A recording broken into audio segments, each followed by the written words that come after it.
Studio 274 presents this week's episode of DeTATctive Work. Detective Tiffany is back again to teach you how to solve the unsolvable mysteries of the world. Hi, I'm Tiffany. Welcome to DeTATctive Work. This is where we learn kind of the unknowable, unsolvable mysteries of the tattoo world and getting a tattoo. Sometimes you think you want a tattoo, but you really have no idea what you're talking about. So I'm here to help you figure those things out.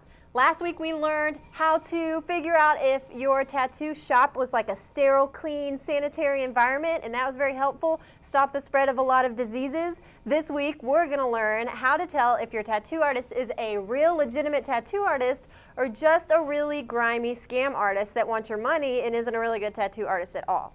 There's a handful of things that is important for you to know and to ask yourself before you just run in the shop and get a tattoo.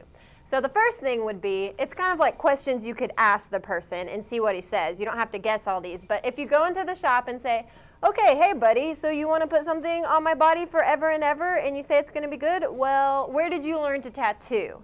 So it could be like, he learned in jail. Maybe that's what he tells you. Maybe he tells you he learned at a buddy's house one weekend at a party.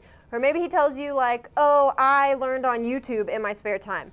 None of these are really what you're going to want. You want someone that has learned from a real tattoo artist.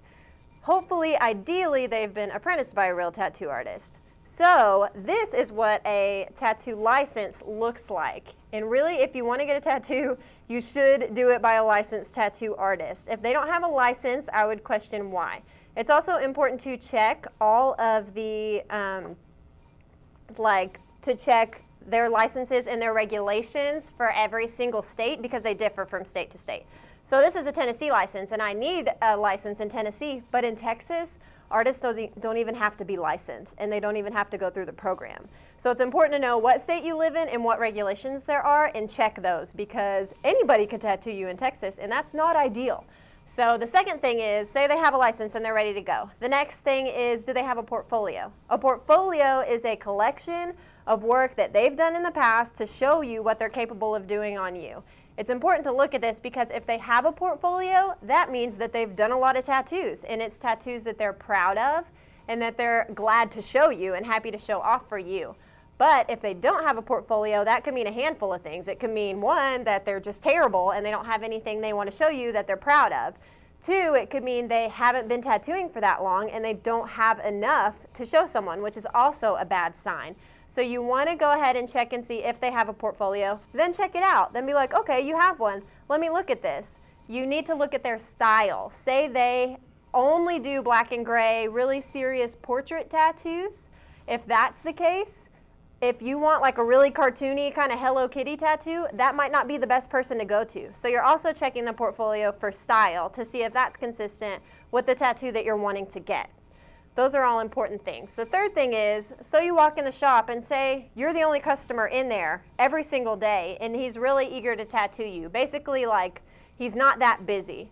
So think about a hairstylist. If there's someone that wants to cut your hair and they're really good, they're usually booked out kind of far in advance and you make appointments and stuff like that.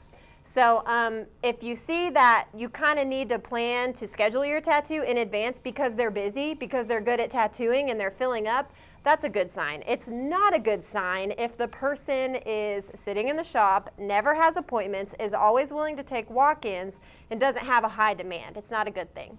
So another thing is you kind of, especially if you're a girl, want to check and see if the artist is hitting on you.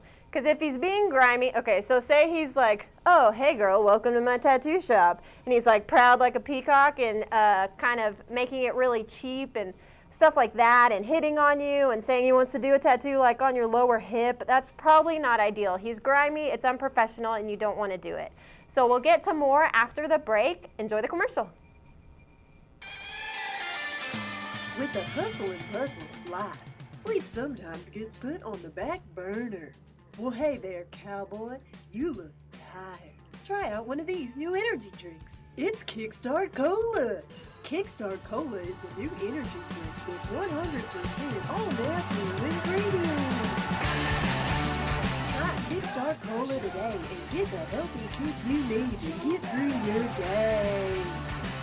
So welcome back. Work, we just learned a lot of different things on how we could tell if our tattoo artist is legitimate or is kind of a grimy scumbag that just wants your money.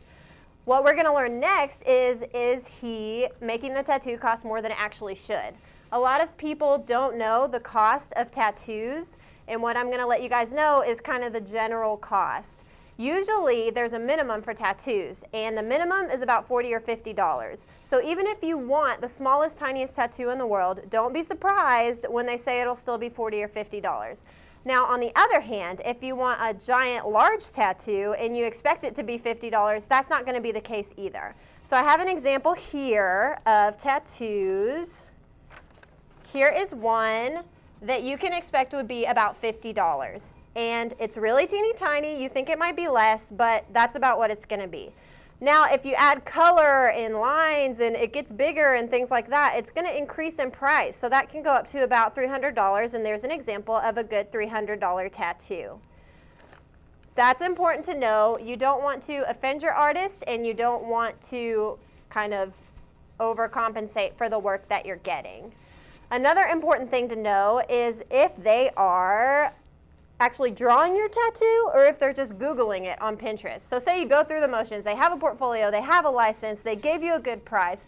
Now he goes to draw your tattoo, and instead of like drawing it on a blank piece of paper where there was nothing on it before, he just pulls things up on Pinterest and shows you what you should get out of tattoos that already exist. This is someone that has a little bit of problem in the creativity department, or they're just lazy. So I would advise against someone that just prints out something online and onto someone that is willing to draw you something like handmade that has never been drawn before. That's a sign of a real artist. Even if it's something they found, like say you like something you found online, if they can turn it into something even better and more catered to you personally, that would be ideal. And I think that's a sign of a true artist over someone that's just trying to make a buck.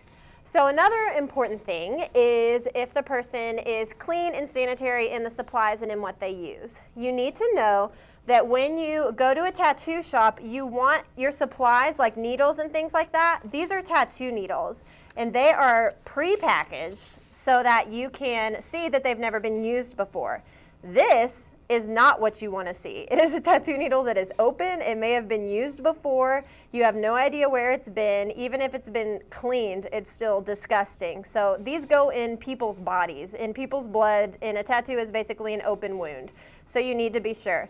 Make sure your tattoo needles are packaged. This is the tube that the tattoo needle goes in. These also need to be packaged, whether they're metal or plastic. These are ink caps that you use individually. So if you use black ink, you don't want to use the same black ink that Joe before you used. You want to use your own. So individual ink caps, lots of sanitary equipment and things like that. Those are all things you need to see. Also, usually a biohazard can is kind of makes you nervous in any other environment, but in a tattoo environment, it's a good idea to see a biohazard can because that means they're getting rid of their dirty and used needles in a clean way. And really, most importantly, above all, is to just know your artist, know if he does good work or bad work, and also see what you think of the experience. If you come in and you walk into the tattoo shop and it's smoky and it's gross and you get a bad vibe, you should trust that. If you're uncomfortable as a girl or as a guy, you should trust yourself in that. So it's really important to kind of trust your gut. If someone's treating you with disrespect, if someone's being rude to you, because a lot of times tattoo artists, they seem to make fun of people that come into their shops because they think they know more than you. So they'll laugh at you, they'll make you feel stupid, they'll kind of be like, okay, just trust me, like just let me go. They shouldn't make you feel like that. It would be like if you went into a doctor's office and he was like, haha, you don't know why you're sick, that's stupid, I know why you're sick, I can help you. It's just not the way you want to be treated. So if you feel comfortable with the person, if they go out of their way to show you that everything's clean and safe, if they draw you a design that you really like, if they're licensed, if they're everything else, then that's ideal and that's what you want. So I would say just go to different shops, get different vibes in different things, and see what works best for you. Thank you so much for joining this week. We'll see you next time.